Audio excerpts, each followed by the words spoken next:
James Red Walker was known across the prairie as a man who spoke only when he needed to. People called him Red because of his hair, though the sun had faded most of its color through the years.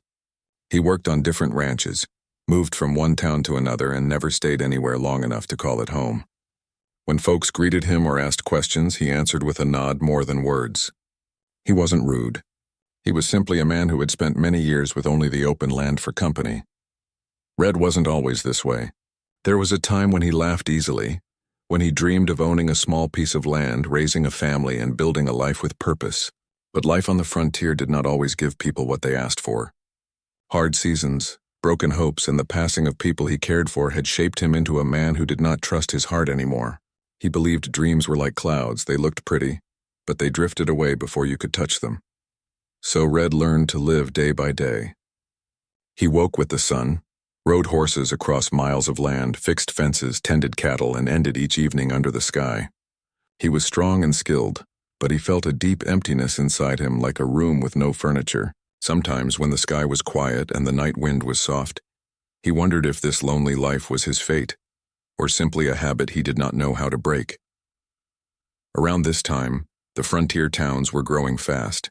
New railroads brought travelers, workers, farmers, and families searching for new beginnings. Saloons and small shops appeared along dusty main streets, and new houses were built near rivers and hills. People wanted to build communities, and communities needed families. That was how the idea of arranged companions, sometimes called mail-order brides, became popular. Women from faraway cities who wanted a fresh start or a safer future agreed to move west and meet men looking for partners. Red heard about this from a ranch hand one evening. They were sitting outside the barn while the horses rested. The ranch hand mentioned that a train would arrive soon with women who had written letters, hoping to meet good men who could offer a home and a respectful life. Red listened quietly. He did not ask questions, but something about the thought of not being alone anymore stirred inside him. For many years, Red believed that love was no longer something meant for him. He had lost too much, cared too deeply once, and had learned to protect himself. But the idea of simple companionship, of not eating meals alone, of hearing another voice inside his home, touched a place in his heart that had been quiet for a long time. It wasn't a desire for romance or ownership. He only wanted someone who could understand the silence, not fill it, but share it. He thought about it for days. Each morning as he rode out into the fields, he found himself imagining what it would be like to come home and see someone sitting near the fire, or tending a garden, or simply being there. A presence. A reminder that life was more than chores and sunrises. At night, when he lay in bed, the emptiness of the small cabin felt larger than ever.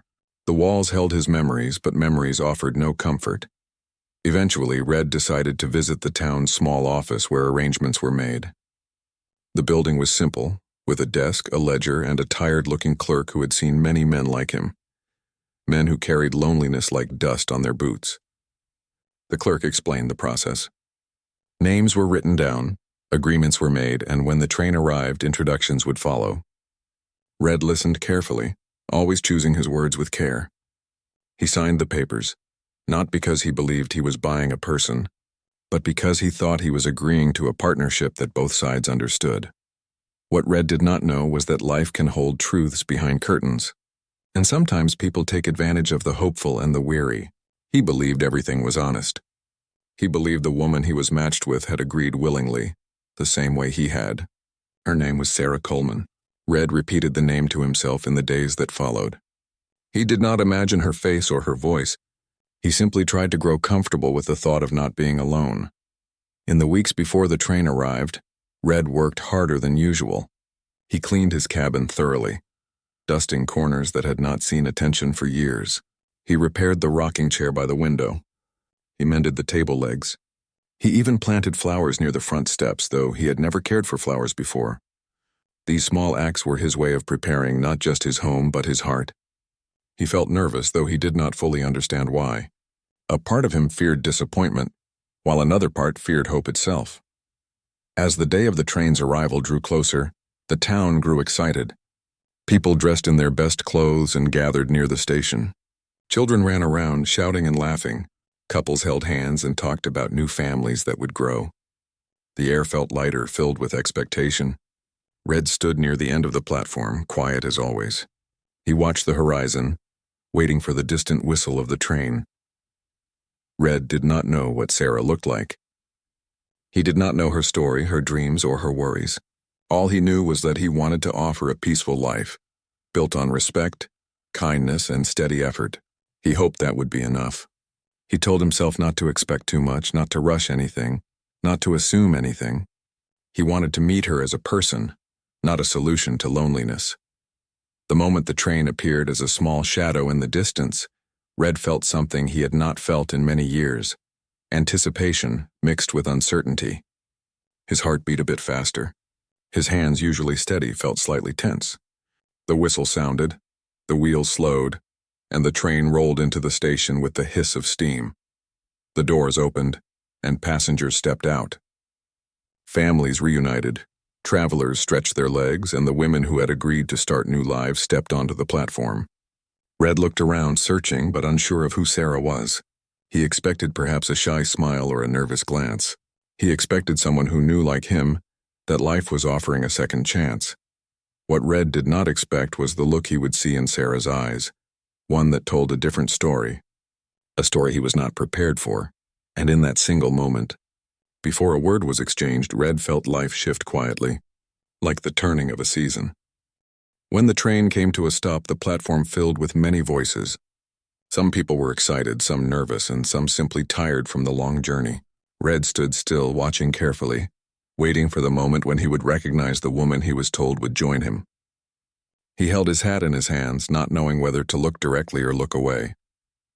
He was a man who had met storms and hard days, yet this moment felt far more delicate than anything he had ever faced. Among the women stepping down from the train was Sarah Coleman. She was younger than Red had imagined, but not too young. Her clothes were neat but showed signs of long travel. Her hair was pulled back simply, and her eyes searched the crowd with quiet alertness. She did not smile, nor did she lower her gaze shyly. Instead, her expression showed caution, the kind that comes from someone who has had to protect their own dignity in difficult times. Red watched her, and somehow felt he knew it was her, even before she noticed him.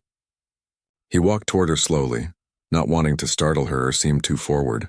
When their eyes met, there was no instant warmth or easy connection. There was only recognition of a moment both had been preparing themselves for. "You must be Sarah," Red said softly, his voice steady but gentle. Sarah nodded.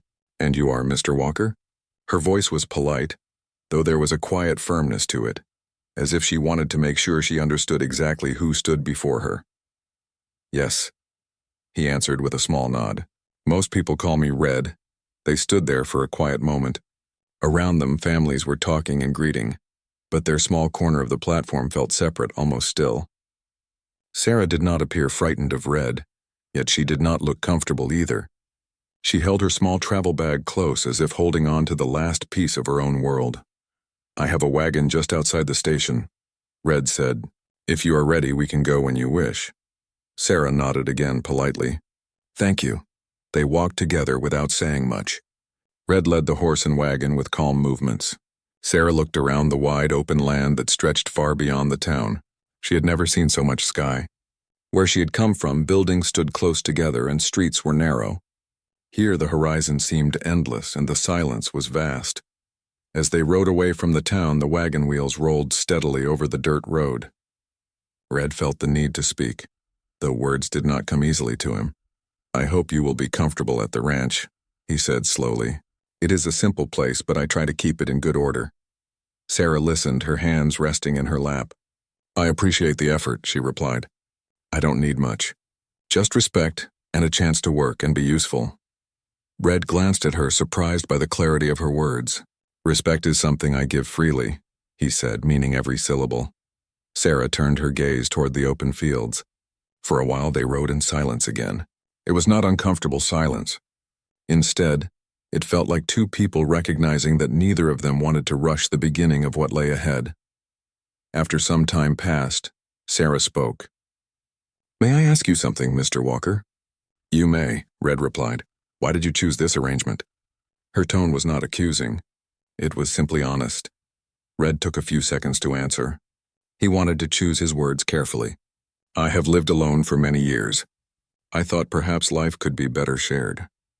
Not for control or ownership. Just company, understanding, someone to build a quiet life with. Sarah nodded slowly. She did not smile, but something in her expression softened slightly. That is a fair reason, she said. Red did not ask her the same question in return. He sensed that her answer would come in time if it was meant to. Later in the ride, as the sun lowered in the sky, Sarah began to share a little of her story. She spoke calmly, though her words carried weight.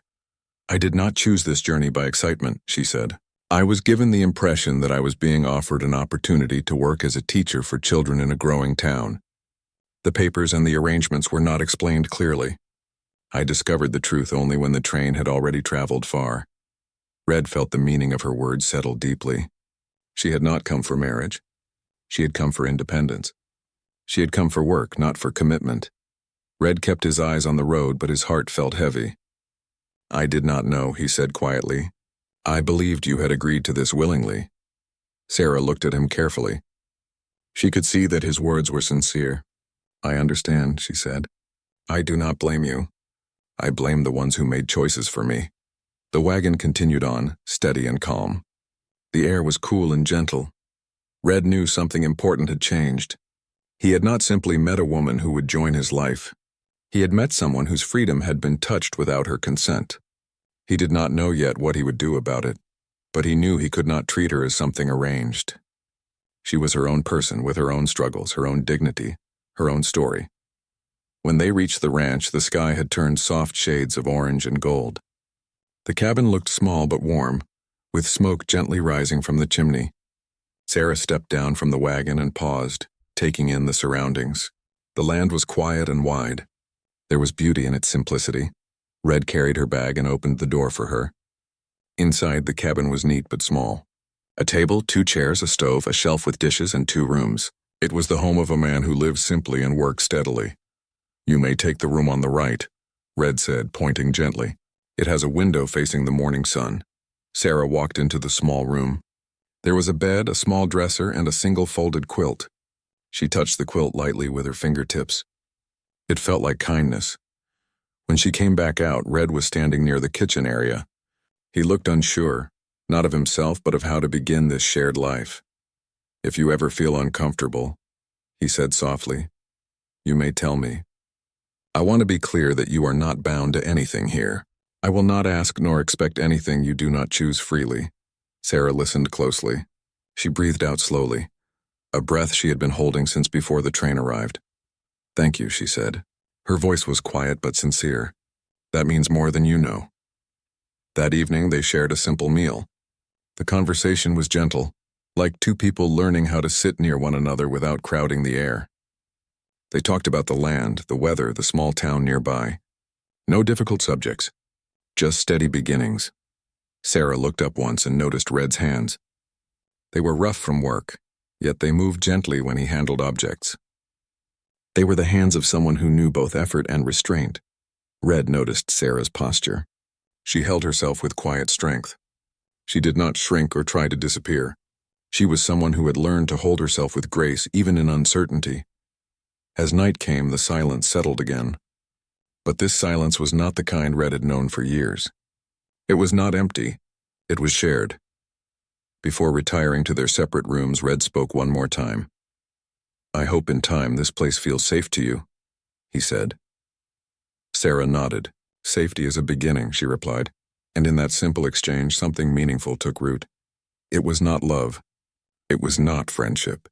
It was not comfort just yet. It was the beginning of understanding. And understanding is often the first seed of something that grows when given patience and care. The days that followed were quiet but meaningful. Red went about his daily work, and Sarah began to learn the rhythm of the ranch. At first she moved cautiously, unsure of what her place was or how much responsibility she should take. But Red never hurried her and never gave orders. He simply worked, steady and calm, letting her observe the way life flowed there. Each morning Red rose before the sun. He lit the lamp softly, careful not to disturb the peace of the cabin, even if Sarah was already awake. She often sat at the small table, hands wrapped around a warm cup of tea, watching the sunrise through the window. The ranch stretched into open fields, and the first rays of daylight made the land glow. Sarah had never seen mornings like these before, wide, spacious, and full of quiet promise. Red would step outside to tend to the horses and the few cows he kept. Sarah watched him one morning from the doorway. His movements were slow, patient, respectful. He did not pull or force the animals. He approached them like companions, not tools.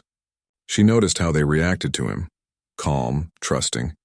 It was clear Red understood the language of silence, something Sarah recognized because she spoke it too. One morning, Sarah stepped forward with a simple offer. May I help? Red paused, his hand resting on the gate. He looked at her, not surprised, but thoughtful. If you wish, he said. Only what feels comfortable. There is no urgency. Sarah appreciated that he didn't assume, didn't expect. She nodded and lifted a bucket, carrying it to where Red had shown her. She wasn't used to ranch work, but she was strong-willed, and work had always given her a sense of purpose. Her hands began to grow rougher, her arms stronger and her steps more confident as the days passed. They rarely talked while working. Words weren't necessary. The open space held enough conversation between the earth, the animals, and the wind. Yet the silence between them felt different now. It no longer felt like distance. It felt shared. In the afternoon, Sarah learned to prepare simple but filling meals. Red had always cooked enough to live, but never more than that. His meals had been practical, with no thought for warmth or enjoyment.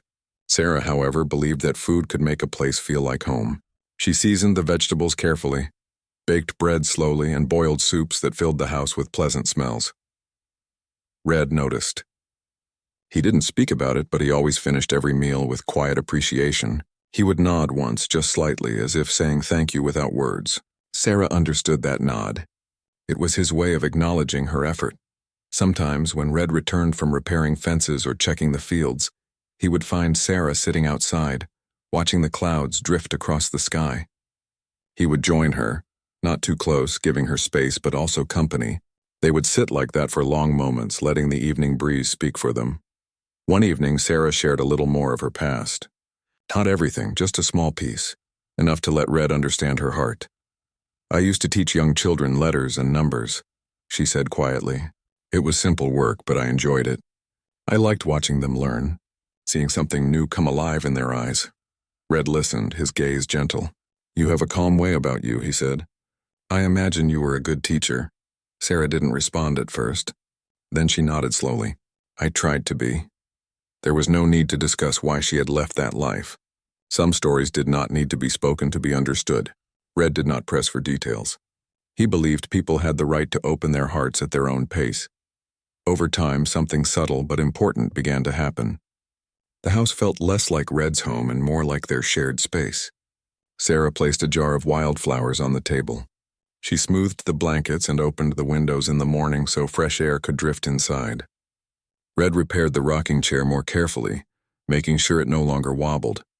He carved a small wooden box and placed it on Sarah's dresser, without a word or explanation. She found it one morning and traced the smooth edges with her fingers. It felt like kindness shaped by hands.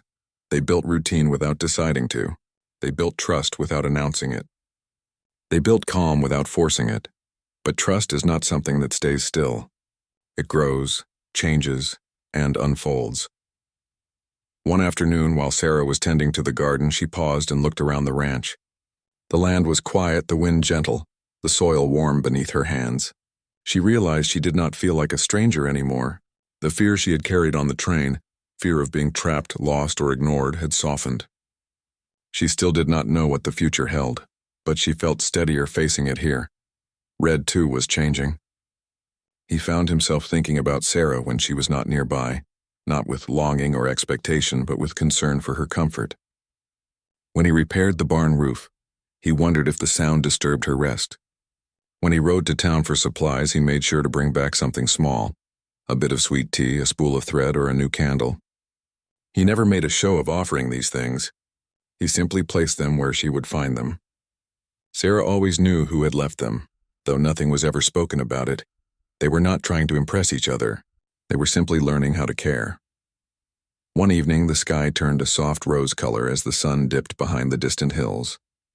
Sarah was closing the shutters when she noticed Red standing outside, looking toward the horizon. Something about his posture, tired but peaceful, made her step outside. Are you all right?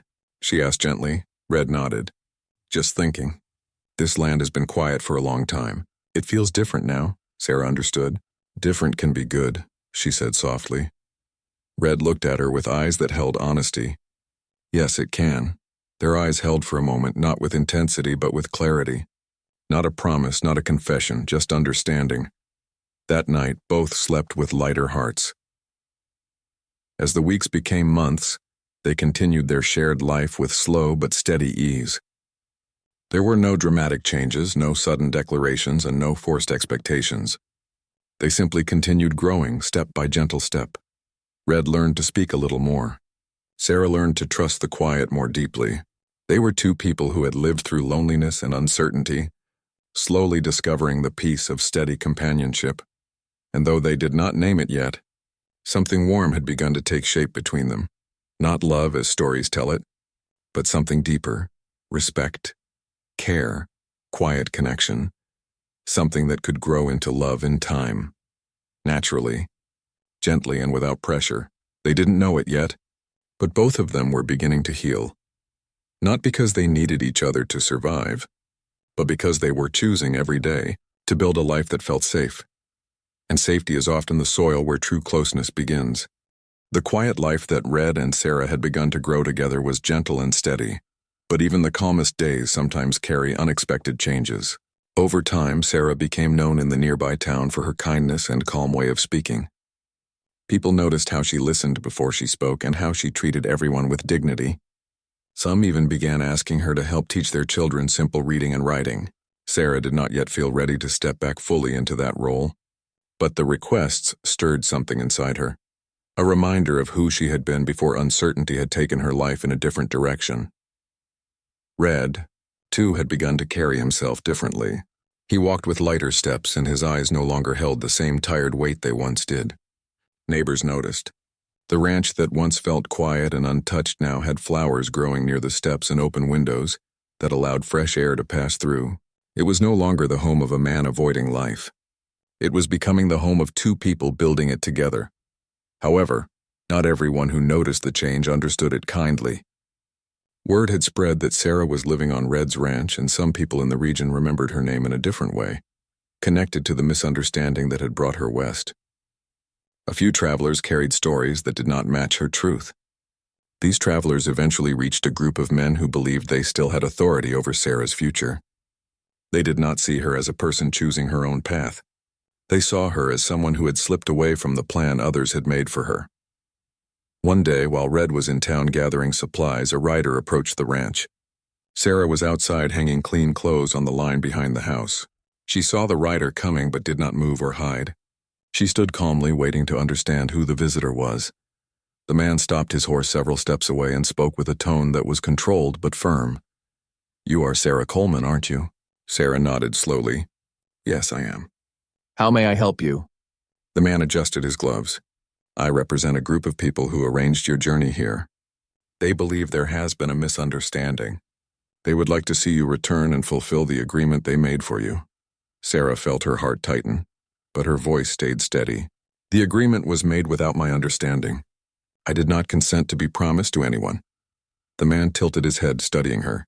"They do not see it that way. They believe you owe them something. They expect your return." Sarah lifted her chin. "I owe no one my freedom." The man did not argue. He simply said, "Then the matter is not finished," and turned his horse. He did not threaten, shout, or gesture. His words were plain and calm, which somehow made them heavier. Sarah watched him right away. She did not feel fear as much as she felt a quiet sorrow. She had expected in some part of her heart that the past would take time to let go. She returned to her work, her hands only slightly shaking. When Red came home later, Sarah was sitting on the porch, her hands folded in her lap. Red noticed her expression before she spoke. He sat down beside her. "Someone visited," she said softly. Red did not interrupt. He waited. Sarah explained the conversation word for word, as gentle and direct as it had happened. She spoke without panic, but with honesty.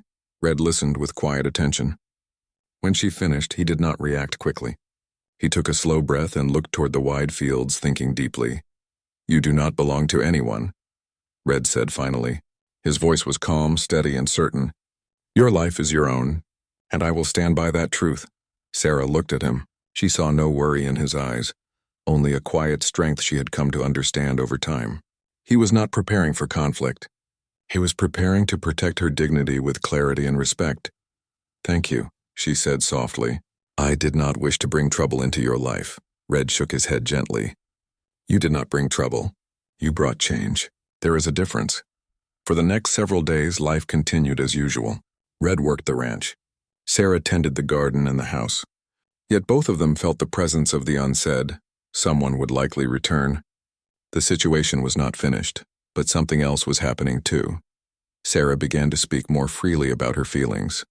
She explained her fears not with trembling or distress, but with thoughtful words that Red understood the importance of. She did not fear those who wanted to pull her back. She feared losing the place where she had finally begun to feel whole. I do not want to be separated from the life I am building now, she said one evening, as she kneaded dough. This place feels honest. It feels safe. Red, sitting at the table, responded quietly. You will not lose it. Not while I am here. He did not speak loudly or emotionally. The strength of his words came from their simplicity. Still, Red knew that the world beyond their ranch might require them to speak clearly and confidently to others. He began traveling to town more often, speaking to trusted neighbors, the town clerk, and the local community. Not with argument, but with truth. He explained that Sarah had come to the ranch under misunderstanding, and that she was choosing her life freely now. People listened. Some nodded. Some questioned. But Red spoke with calm conviction, and those who had known him for years recognized the rare seriousness in his tone. A few individuals began to support him quietly, ready to speak up if needed. One afternoon, Sarah accompanied Red to town. She stood beside him, not behind him. When the moment came to speak about her own story, she did so clearly. She explained that her life was her own, that she wished to live where she felt safe and valued. Her words carried grace and steady truth. People respected that. The man who had visited the ranch returned one final time. He did not come with anger. He came with a decision that had been made after hearing the voice of the community as well as the calm certainty of Red and Sarah. He rode to the ranch and dismounted. Sarah and Red stepped outside together. The man spoke simply. It appears the matter is closed. Your choice is recognized. Sarah's shoulders softened with relief. Red gave a small, respectful nod. The man tipped his hat politely. I wish you both well. And then he left, without argument or lingering disappointment. When he was gone, Sarah let out a quiet breath she hadn't realized she had been holding. Red looked at her and saw tears forming, not from fear but from release. You are free, he said softly. Sarah nodded, her voice thick with emotion. Truly free. They stood there in the warm afternoon light, neither reaching for the other, neither rushing anything. Their closeness was already present in the steadiness of their hearts and the peace of the land around them. What had changed was not their situation. What had changed was their certainty. They had chosen each other's presence not by arrangement, not by expectation, not by need but by respect, by trust, by shared hope. And that quiet realization was the beginning of something deeper than either of them had expected. Time passed slowly and kindly after the matter was settled. The ranch no longer felt like a place waiting for something uncertain. It felt steady, lived in, and quietly warm. Sarah and Red continued to move through their days with familiarity. Yet there was a new softness in the air, like the scent of blossoms carried by a spring breeze. They did not talk about what had happened often. They did not need to. The experience had settled deep in both of their hearts, shaping how they now saw themselves and each other. Every morning when Red stepped outside to start the day, he found that his steps felt lighter. He no longer walked as a man trying to outrun his own thoughts. He walked as someone who belonged to a life he was shaping with purpose. The land looked the same, the hills and grasses unchanged, yet Red felt that the world somehow carried more color now. Even the silence felt different. It felt full instead of empty.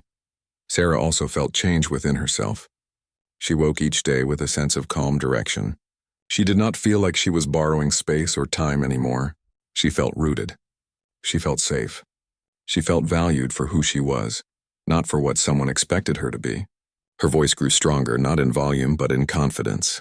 She spoke openly, not just to Red but to the neighbors who visited, the women who stopped by to ask her advice, and the small group of children she finally agreed to teach in the afternoons. The first day she taught again was simple. A few children from nearby homes gathered under the shade of a tree near the porch, holding small slates and pencils. Sarah sat on the porch step and wrote letters in large, clear strokes, showing them how to read and form simple words. Their young voices, filled with curiosity and laughter, drifted through the open fields. Red heard them while working near the barn, and though he didn't come close, he paused to listen. The sound filled him with something he did not have a name for but felt deeply. It was the sound of life returning to a place that had once been too quiet. Inside the cabin, the evenings became gentle rituals. Sarah would sew or write in a small journal while Red repaired tools or carved wood, shaping small objects with careful hands. Sometimes they talked about small things like how well the garden was growing, or how the weather seemed to change from year to year. Other times they simply sat together in comfortable silence, knowing that silence shared between two hearts can be as warm as conversation. One night, the sky was full of stars, brighter than usual. Sarah stepped outside and looked up, her face lit by the silver glow above. Red followed quietly, standing beside her. The air was cool but not cold. The land around them stretched wide and free, as though nothing in the world could disturb its peace. "It is beautiful," Sarah said softly. "Yes," Red replied, but he was looking at her, not the sky. Sarah did not turn her head.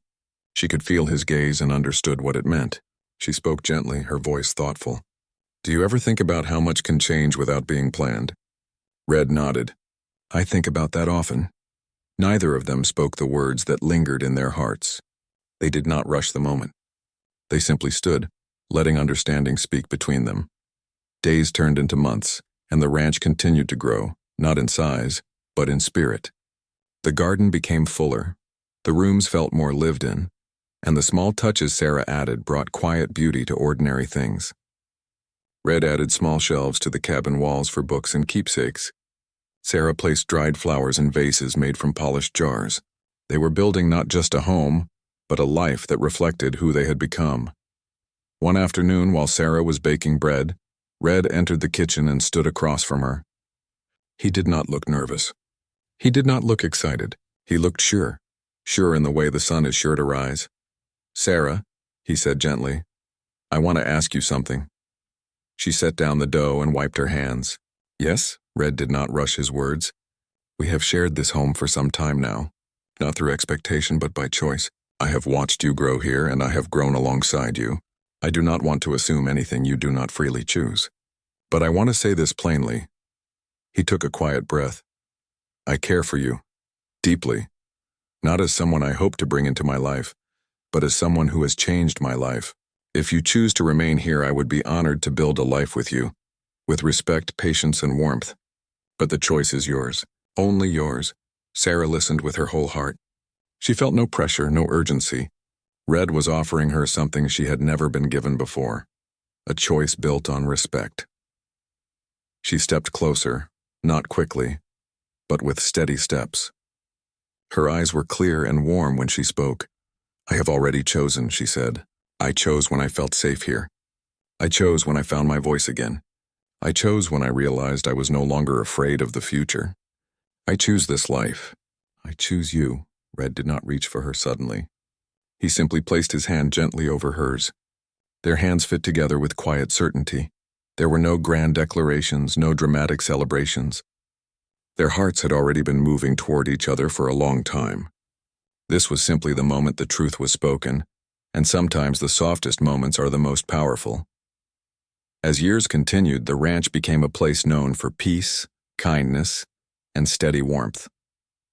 Travelers would say that something about Red Walker's land felt welcoming, like the air there held stories of healing. Children grew up remembering lessons learned under Sarah's calm guidance.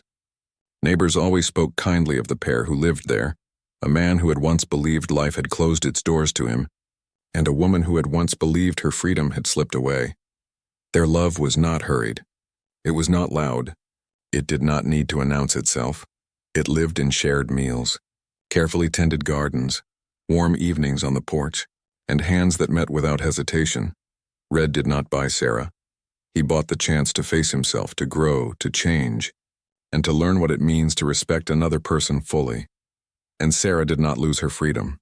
She found it. She found a life where her voice mattered, where her kindness was returned, and where her heart was safe to unfold. What they built together was not simply a home. It was redemption through understanding. It was healing born from gentleness. It was love that arrived not by seeking, but by choosing. The cowboy had once thought he was buying a companion, but what he gained was something far greater. Second chance at being the man he was always meant to be, and she gained something equally precious, a life she could truly call her own.